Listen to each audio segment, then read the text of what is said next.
Ivy Valentine subscribes to Mark Yoon, so should you. Enjoy your treat! A recent interview with Dragon Ball Sparking Zero's producer, Jun Furutani, has actually revealed a bit more about this game and what we could expect from it. So I want to actually read the IGN article and talk with you about that and give you some of my thoughts and opinions off the jump. So let's just get right into the video and leave a like if you like it. Thanks.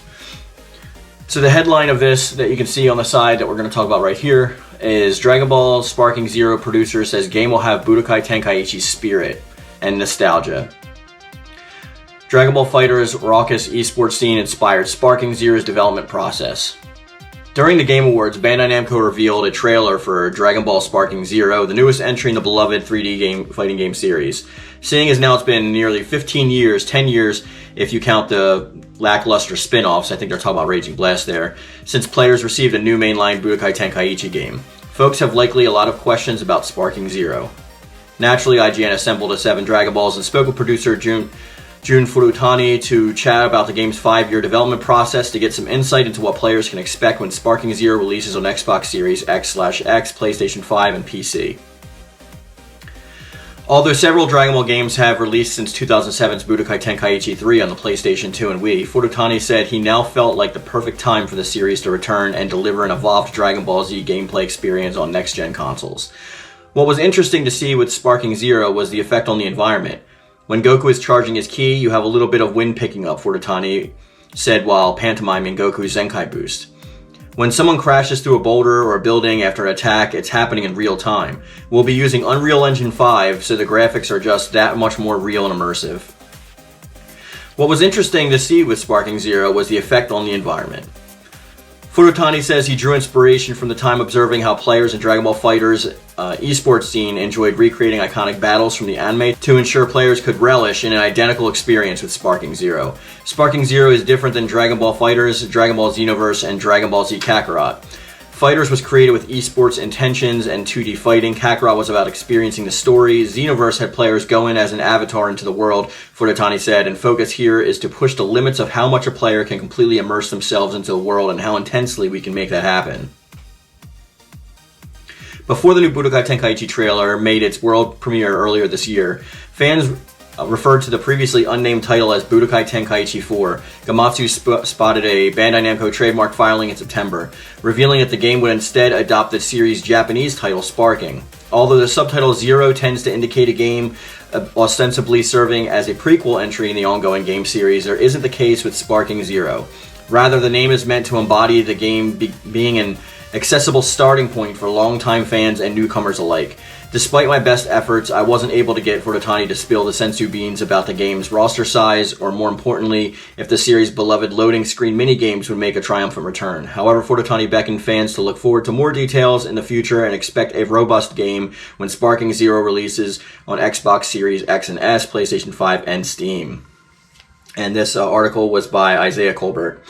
So the first thing that I want to talk about is that it's being done in Unreal Engine 5. Thank you, good, so we can actually have the best of that engine being utilized on current gen platforms and apparently PC as well, which is good to hear. This was a little bit of a shock to me because there's been a lot of games recently that have been picking up on Unreal Engine 4, even though we're in the 5 generation. Which was shocking to me, meaning that they probably started development like a while ago, but this seems like they've been using Unreal Engine 5, and this game has been in development for 5 years, it says. So that was also another big shock to me.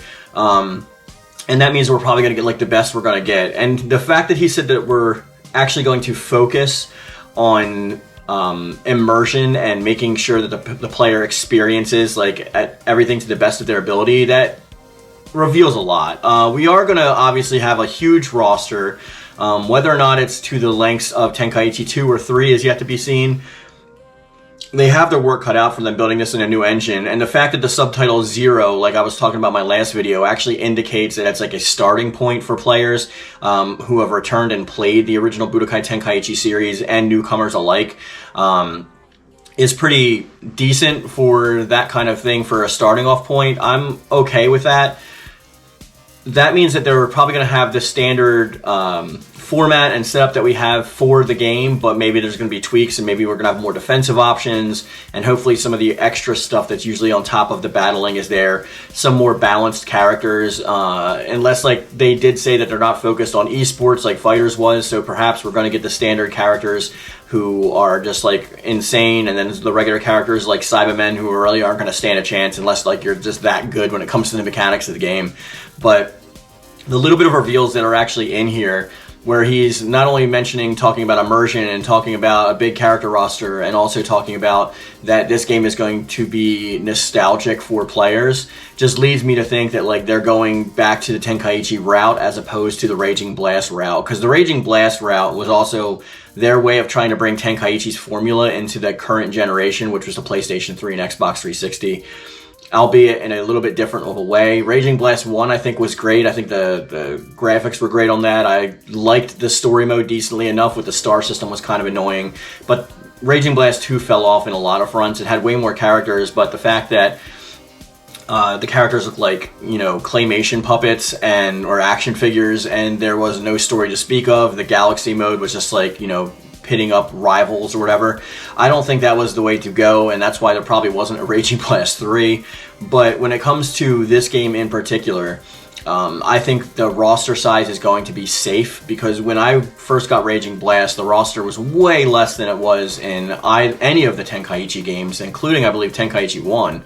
So I think that was like a little bit scary for this being 0 and being a new starting point for the franchise. Obviously, them probably hoping to turn this into another trilogy at best, and at worst, this is just a one-off. But I think if this is playing, like, the game's huge. Like, I'm not even going to try to attempt to undercut that. The player base for Dragon Ball fans has been insane, because a lot of us, like, this was like our childhood and a huge part of our youths.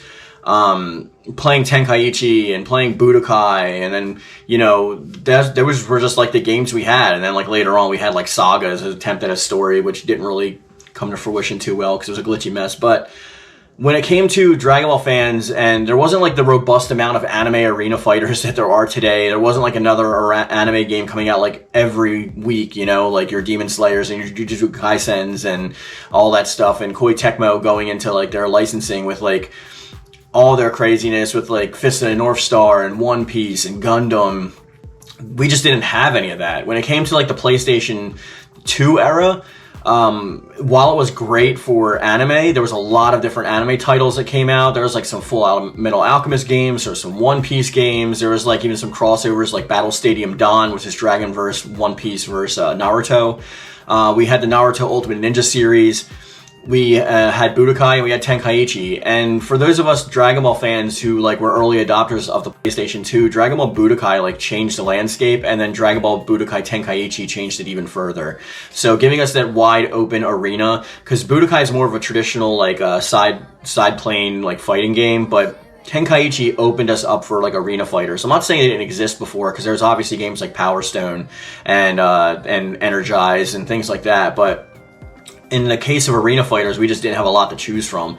Now, PlayStation 2 did have the most robust catalog of games, and they had the most wild variety of games, determining like what kind of games you wanted to play. They had everything.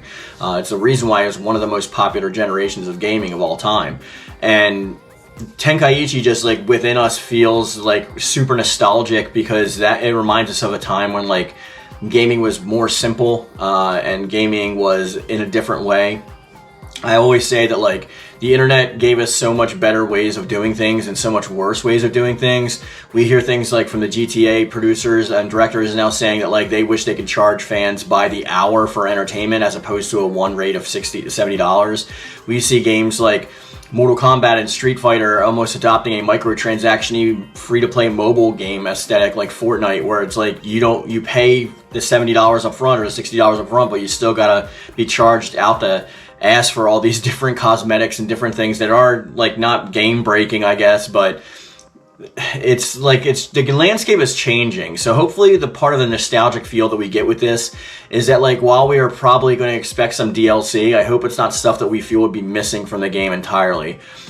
My hopes for DLC is that this game actually does cover the majority of Dragon Ball, Dragon Ball Z, Dragon Ball GT, and Dragon Ball Super alongside of the movies and some what if stuff, and I'm hoping that the DLC is going to be like possibly Dragon Ball Heroes characters, because I don't want really them in the base game, if that makes sense, but I do want to play as like Baby Absorbed Janemba. Like, I mean, there's a lot of cool stuff that goes on there that I actually want to be able to experience, and whether or not that makes its way into this game or not is not even a deal breaker for me. I don't even care. It'll be fine if like they just have like the base game with a bunch of characters, and then the DLC maybe adds different saga characters. Like, maybe we have the Super Saiyan 4s and Kid Goku from GT, and maybe, you know, Baby or something like that. And then the DLC adds like Super 17 and Mega Shenron and stuff like that. I'll be fine with that, to be honest. I'd rather the less DLC, the better, but I also want this game to have a longevity to it that shows game developers that this kind of stuff is a callback and what we actually want to go and want to see moving forward. When it comes to Dragon Ball Z, I've never actually wanted there to be one type of game. I like that there was a landscape, a multitude, a cataclysm of different cornucopia of games, if you want to say it that way. I liked that we also had the option to play Budokai, and we also had the option to play Tenkaichi, and then we also had like other options as well. They had like DS games and whatnot.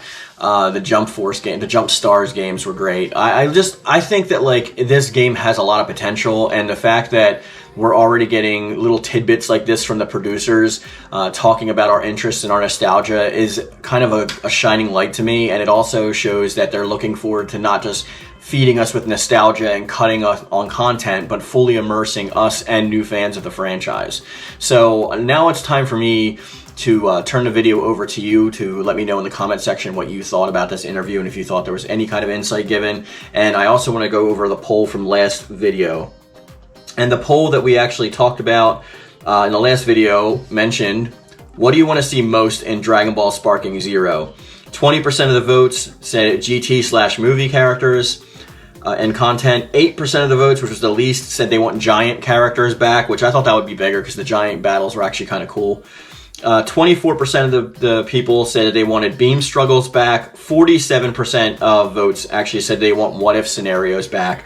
Shout-outs to my favorite one in Tenkaichi 2, which was when Raditz loses his memory and joins the Z-Fighters. That was like an amazing side story, a what-if story, and I hope we see more stuff like that in this game. This is out of a pool of 118 votes. If you want to actually be shouted out and shown on the next video, as well as your comments, then head over to the community tab and be sure to participate in this video's poll so you can see it on the next video. Please comment below or join the Discord, and as I always say, guys, I love it, thank you, and thank you.